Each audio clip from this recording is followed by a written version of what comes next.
तो टीबी उसकी हमेशा के लिए खत्म हो जाती है। टीबी के विषाणु नहीं आएंगे, कभी भी नहीं आएंगे, लेकिन 6 महीने का बेटा कोर्स बहुत जरूरी है। टीबी तो एक ट्यूबरक्लोसिस 15 दिन का होता है ना, इसमें शुरुआत में बहुत महत्वपूर्ण होता है। जैसे टीबी के जो भी मरीज है मैडम, उस 15 दिन में अगर ज़्यादातर मैंने एक मौकापुर का मैं आपको बताऊँ उदाहरण, मौकापुर आयुष्मान में ऐसे आयुष्मान कार्ड के संबंधित जागरूकता में जा रहा था, तो एक गरीब दादी आई, उन्होंने कहा कि बेटा एक हमारा पोता है वो बड़ा बीमार है, तो हम कहे ठीक है मिलवाइए। तो मैं जा रहा था गाँव वाले, मत जाइए उसको कोई भयंकर दिक्कत है। तो हमने क्या दिक्कत है, कहें कि अरे उसको उस समस्या में गया तो बताएं कि 2-3 दिन पहले उन्होंने झाड़ फूक करवाई थी कुछ पोजा बुला के, लेकिन ये ठीक नहीं हुआ। तो हमने कहा कि झाड़ फूक से कैसे सही होगा, ये तो देख के बहुत बीमार लग रहा है। तो मैंने बात किया वहाँ से, ज्योति शर्मा मैडम है वहाँ इगलास में, वहाँ की सीएमओ है, तो उनसे बात किया तो उसका फोटो मैंने भेजा, कहीं तो देख के तो लग रहा है टीबी का। तो हम दूसरे दिन अपनी बाइक से लेके फिर उसको इगलास गए, तो वहाँ हमने उसकी जांच वगैरह कराई, एक्सरे करवाया और उसके बलगम की जांच करवाई, तो वो पूरी तरीके से टीबी से प्रभावित था।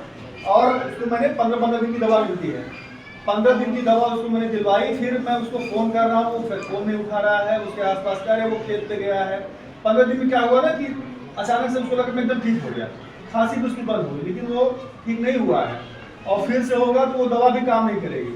लेकिन इस तरह का इग्नोर करते हैं लोग। टीबी का बैक्टीरिया जो है बिना मल्टीप्लाई करने में टाइम लेता है। तो अगर आपने एक दवा खा ली, कहीं ना कहीं बैक्टीरिया रह जाएगा और फिर आपने दवा बंद कर ली तो मल्टीप्लाई करेगा। सर टीबी के क्या लक्षण होते हैं? टीबी के लक्षण ये होते हैं, जैसे कोई व्यक्ति है लगातार 2 हफ्ते से ज़्यादा उसको खांसी आ रही है, लगातार खांसी आ रही है और बहुत लगातार वो दुबला पतला होता जा रहा है, बीमार जैसे लगा कि आंखें अंदर धंस जा रही है, आँख के नीचे बहुत गड्ढे और लगातार खांसी आ रही है। अगर 2 हफ्ते से ज़्यादा खांसी आ रही है, खांसी का आपने इलाज कराया फिर भी नहीं सही हो रहा, तो एक बार जांच कराना बहुत ज़रूरी है।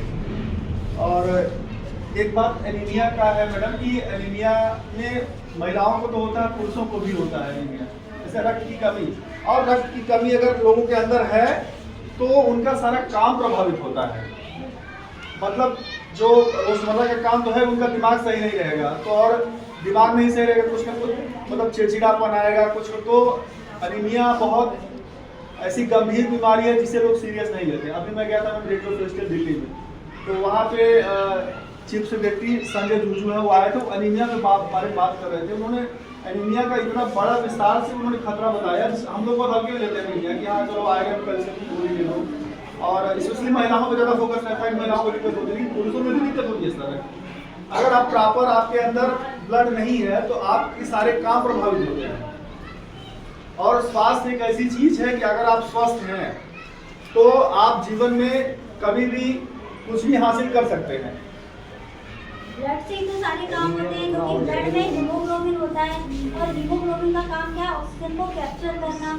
जब एनीमिया मतलब यह है कि रक्त की कमी, एनीमिया का मतलब ये होता है कि रक्त की कमी। तो जिनके अंदर अगर ब्लड जितना होना चाहिए, जैसे मानक है 12.6 पॉइंट, अगर इतना नहीं है तो कम। फिलहाल अभी तो आप लोग बच्चे हैं, इसके बारे में भी नहीं समझेंगे, थोड़ा बड़े होंगे तो और चीज़ें समझिए क्या क्या दुष्प्रभाव कर सकता है जीवन में। तो कोई ऐसे लोग हैं जिन्हें ब्लड की कमी है, उनको खाने पीने के लिए प्रोत्साहित करिए आप लोग। और अपने घर में भी अब बच्चों का काम होता है कि खूब अपने प्रश्न करें, घर पे लोगों से बात करें, टीकाकरण के लिए बात करें और खूब स्वस्थ रहिए, खूब मस्त रहिए, खूब पढ़िए, खूब आगे बढ़िए। ठीक।